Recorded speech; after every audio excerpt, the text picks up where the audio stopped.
love this conference. You all are the best. This is one of the best conferences I have ever been to, and it's always like that. The content here, all the speakers are so fabulous. I'm just delighted. Been having a great time with my daughter this weekend. I'm going to do something completely different from the last presentation.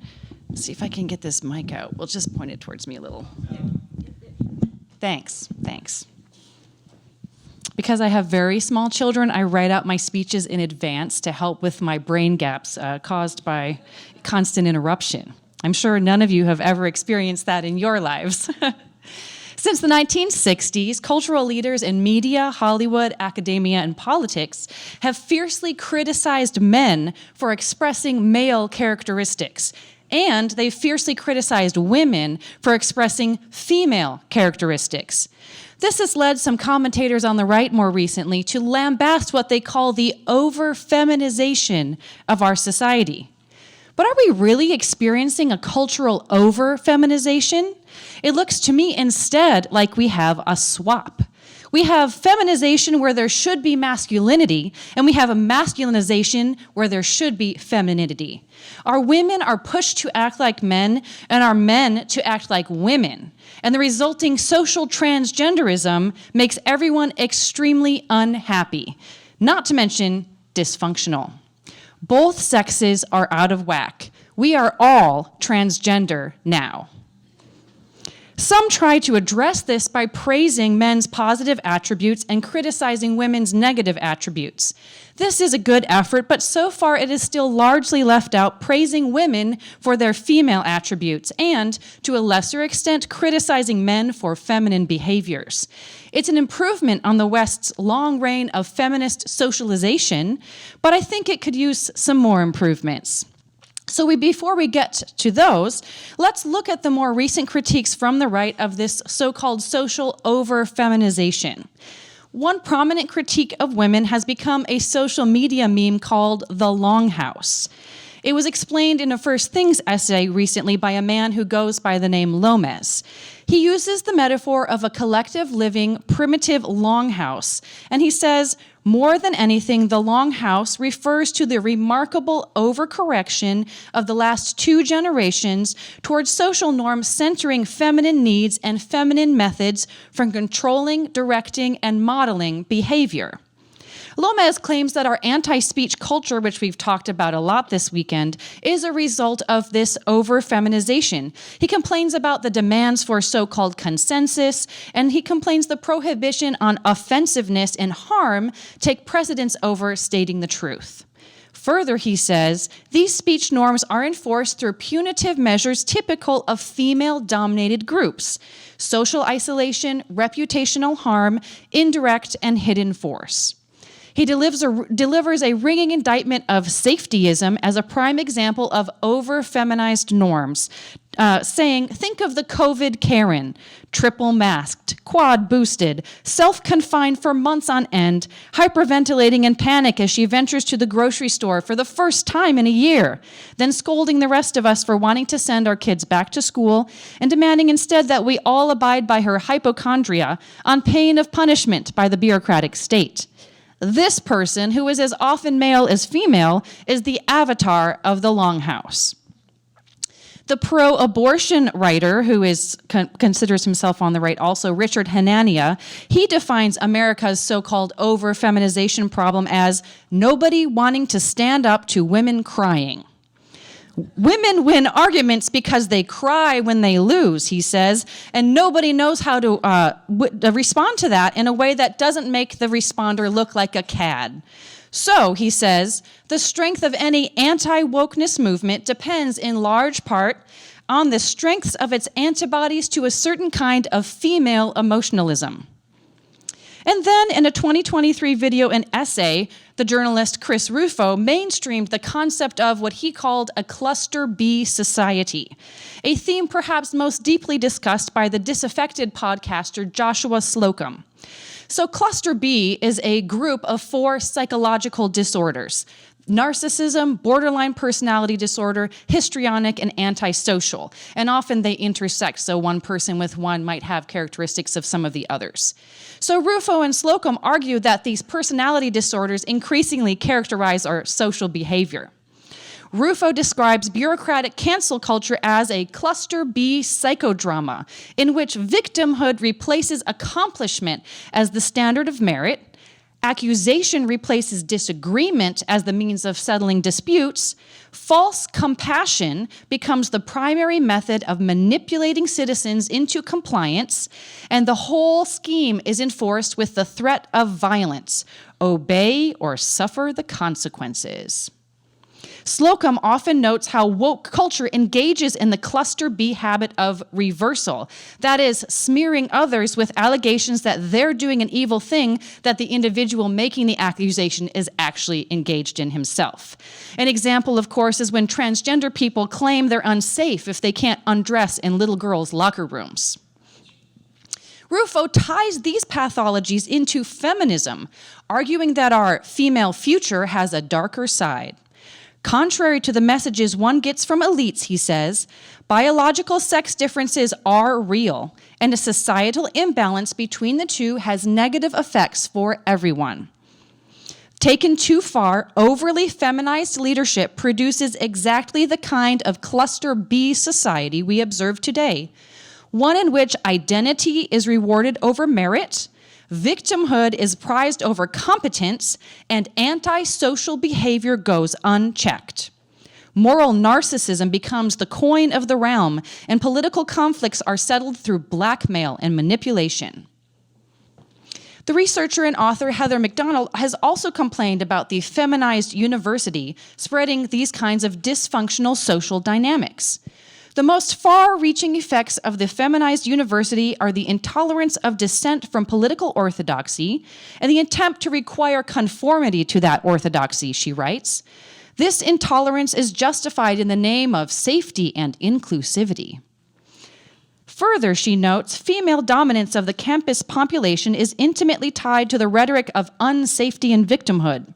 Females, on average, score higher than males on the personality trait of neuroticism, defined as anxiety, emotional volatility, and susceptibility to depression.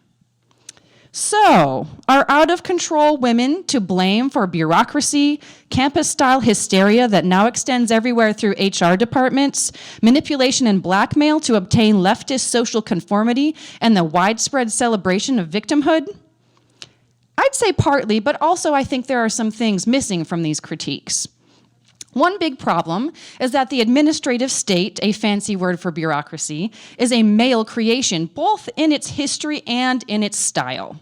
It was created in the modernist era, a very male sort of era, by men under the masculine illusion of subject matter expertise administering perfectly every facet of society. Not all control freaks are women.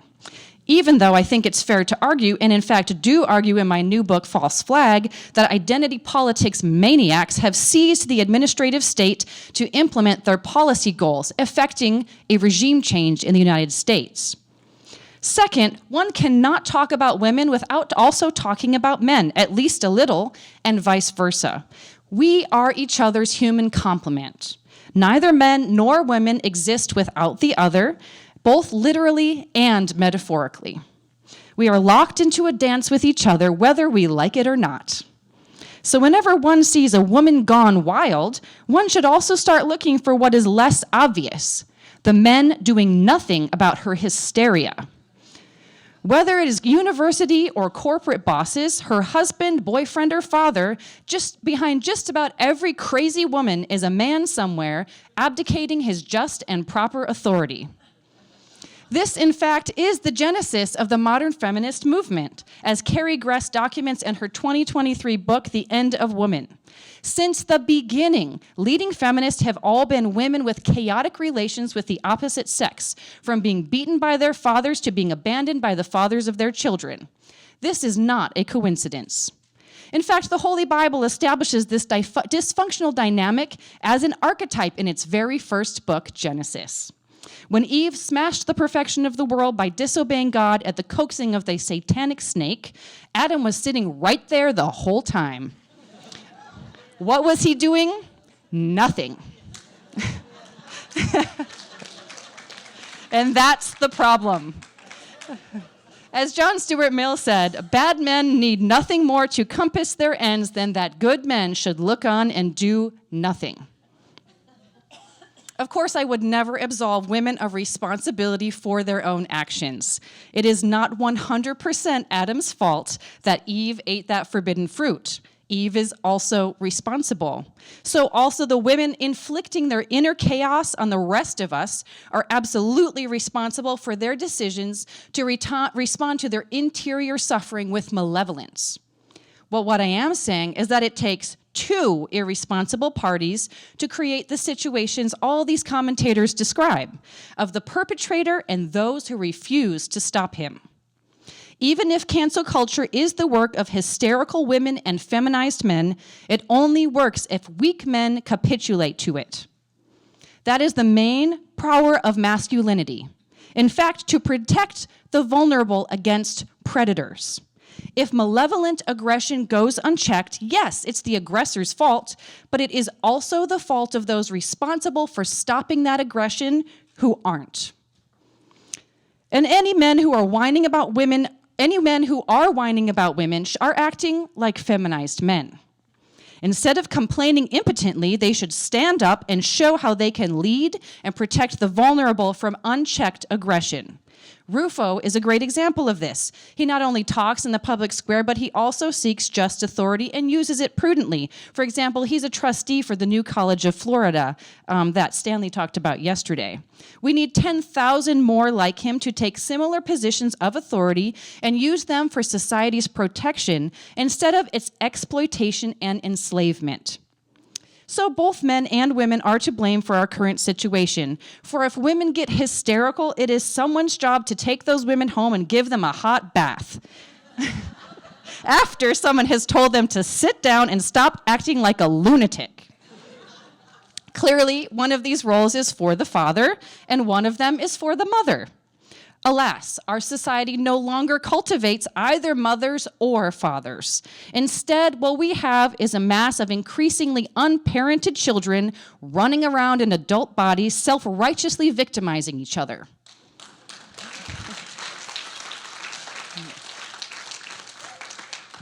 That's the next item I want to talk about, the still missing element of encouraging women to be women instead of men. Our society is not so much over-feminized as it is under-fathered and under-mothered. It is under-feminized, or if you like, over-feminized where it should be masculine and over-masculine where it should be feminine. We have too many children in adult bodies cry, bullying everyone else because nobody will take the father's role of metaphorically giving those kids a good spanking, and nobody will take the mother's role of nourishing those kids out of their deep wounds. Our society suffers from both male and female abandonment of their proper roles as the mothers and fathers of the people.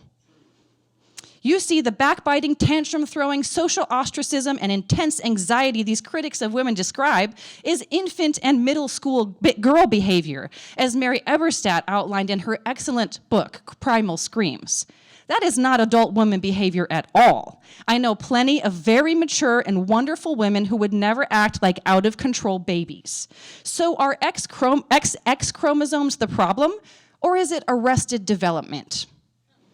It is preposterous to claim that the last 2 decades of social norms are over-centering feminine needs, as these critics do, or who say we have an over-feminization problem, because those same societal norms are urging women into chemically and surgically neutering their bodies and killing their own children so they can compete in men's economic terms.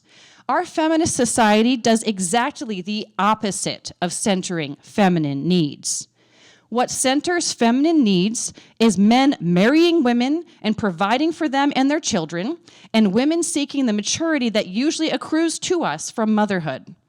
Women who have a home, husband, and children, it turns out, are less likely to smother other people's children and project their insecurities out to society. Sure, some women are not fit to be mothers yet, and the minority of barren women have to adopt children informally or formally, but in both a metaphorical and literal motherhood, that should be the general goal for all women, regardless of whether they are physically capable of being a literal mother. Our culture says a lot of flattering sap about women, but it also seems that our culture will talk about women positively only when they are acting more like men than like women. We now witness men posing as women, beating women up in boxing matches. But why on earth are the women in boxing matches in the first place? I can think of nothing less womanly except perhaps women enlisting as soldiers without an existential threat that the men cannot handle alone. Most people discussing the problem with women, such as Lomez, claim that women are highly successful by mentioning factoids such as that the majority now of degree earners at all levels are women, and that single women now out-earn single men in large cities. But what if these male standards are the wrong way to measure women? What if credentials and earnings are a masculine way to measure women? What if competing with the men makes most women unhealthy and unhappy? And what if, when women are unhappy and competing with men, they're abandoning women's duties and thereby we all suffer? If there are no homes for people to go to and come from, how can anyone be happy? Where else but in the home do people get parented out of baby behavior like tantrums and projection? What if the home is more important than the marketplace? Because the point of the marketplace is the happiness and protection of the home. Yes, by a few select male standards, women are doing well, possibly better than men. But women are not looking that good if you examine us on women's terms. Nearly 1/3 of American women, 28%, are taking a prescription drug for mental health, according to the Centers for Disease Control. A famous 2008 Wharton Business School paper's title says it all: The Paradox of Declining Female Happiness. It shows that as women increased in so-called liberation, our happiness has declined since the 1970s. Quite simply, just like we give ADHD drugs to some little boys simply for acting like little boys, women are being medicated with SSRIs and anti-fertility drugs because our culture forces them to be what they are not. The dramatic drop in marriage and childbearing is another major indicator that men and women are not doing well, because replicating oneself is a basic marker of health for any organism. In the 2020s, for the first time in American history, the percent of childless unmarried adults ages 18 to 55 rose above the percent of adults at that same ages who were married with children. Now, 37% of American adults of prime parenting ages have no children nor a spouse, compared to 33% who are married with kids. In 2023, 47% of Americans under age 50 who don't have children told Pew Research they probably won't ever have kids and they don't really want to. This is a major, major problem, and it is an under-feminization problem because healthy and happy women want children. It is not just a private or social problem, it's a major civic problem that our society needs to address so that we don't go extinct. Family dysfunction, as I also argue in my book, is the root of all of our civic dysfunction. As orphanages and maximum security prison cells teach us, isolation makes people insane. The sexes coming together in marriage is the most powerful loneliness buster in human history. And the sexes warring together instead of making babies together really is going to destroy us all. That's why bringing peace to the war between the sexes is one of the most potent ways to stall or reverse our civilizational decline. Besides fostering the extinction of a childless West, single women typically give Democrats their electoral margins of victory, a margin Democrats use to destroy our country. Yes, we really do need people to make love, not war, in their homes. If you have no homes, you have no society. It's that simple.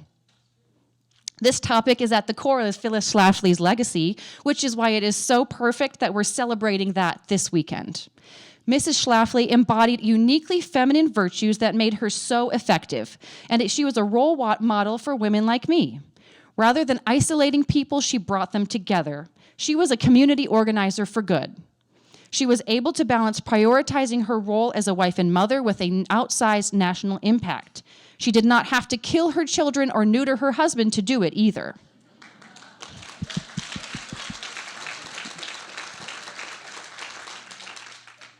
American women need roles of positive femininity like Phyllis now even more than in the 1970s and 1980s because we now have even fewer such examples than there were available then. Women are currently at a record high in workforce participation, a choice we know depresses their ability to create the families they want by delaying procreation past the years it happens most naturally for women. Feminism has broken women because it has taken away their place in the world. Broken and unfulfilled women project their insecurities onto our politics, ensuring extremist leftist rule that is seriously endangering our country's security and flourishing. We need both men and women acting in their natural male and female capacities to properly address this existential threat. This would include women publicly discussing the vices that women tend to fall into and strategies for avoiding them and picking ourselves back up when we allow our unchecked anxiety to hurt others. We shouldn't leave self-policing and self-improvement to men to notice and implement. We all need to more finely hone our communication techniques and ability to mentor and counsel those who are willing to listen out of their self-inflicted suffering. Primal wounds from relationship dysfunction cannot be fixed easily or quickly. They will take a lot of time and effort. We need women to befriend, mother, and sister each other. Because with a decline in marriage, siblings, and cousins, women have fewer feminine encouragers and role models in their lives. That's been replaced with toxic female role models on social media, entertainment, and propaganda media. The resources section in my handout that I believe you will find on the website includes a list of books about how to help women resolve their anxieties about motherhood, practice their femininity, learn how to treat men, and generally develop these mature adult female capabilities. We need to reinstate social norms that support women, such as pursuing marriage and children with the same fervency we encourage them to pursue a career, prioritizing time with and proximity to family, flexing career paths, and not being ashamed to admit that we love children and we want them.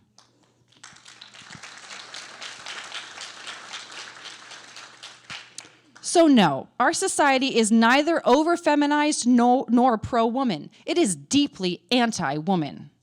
And that is not because we don't give women enough affirmative action or treat them enough like men. It is precisely because we pressure women to act like men. This feminist aspect of transgenderism is more insidious than the kind that chops off the healthy breasts because it is harder to see, but it is no less destructive. Thank you. The response to this social transition of everyone into transgender ways of life has a simple solution, something the physically transgender people call desisting. Just stop. We all need to learn how to live again as men and women in our natural bodies and capacities and lean into our biology. We need to get in touch with human nature, starting with our own human nature and then reaching out to the other in love. For love is what will save our world from its war against humanity, our love for what we are made to be and our love for what others are made to be. We can all find ways to express this love to ourselves and to others every day, to live in harmony with our given natures, respecting both male and female biology as a gift that together gives life. Make love, not war, not in our foreign policy, but in our homes and communities. That would be a true feminization project that makes both women and men happy together. Thanks.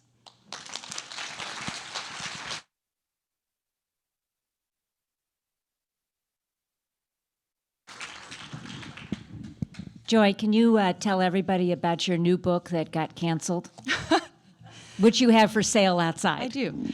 Right, so Amazon, in the first 2 weeks that the book was out, which is usually the best option, for book sales. What's the name of the book? It's called False Flag. And you can find it now by just searching that title and my name. But searching the title of the book and my name would not pull up the book on Amazon. It pulled up my previous book, but not my new book. And I waited a week quietly, just waited, thinking, oh, maybe it's the algorithm. It was the algorithm, but it was on purpose. So once the very day, within hours of me reaching out with a media request to them about what was going on, magically it was fixed. So the book is about, it really talks about why queer politics is destroying America. And actually, I have a broad definition for queer politics that includes feminism. So I talk about how feminism actually is the original transgenderism and is kind of the seed, among with a lot of, like I talked about the administrative state. And I think that I argue that together, the identity politics of feminism has seized on the extra constitutional arm of the administrative state to create basically a competing government to our real constitutional government, our three branches of government. And I argue that now those two systems of government are in not only competition, but the administrative state, the fake government, the evil one, the one that isn't constitutional, is dominating and subverting the other. And then I talk in the second half of the book about a lot of the themes that I developed here in this speech, which is the relation of identity politics to people's deep unhappiness and their chaos in their private lives. Thank you. Well, it's available out there.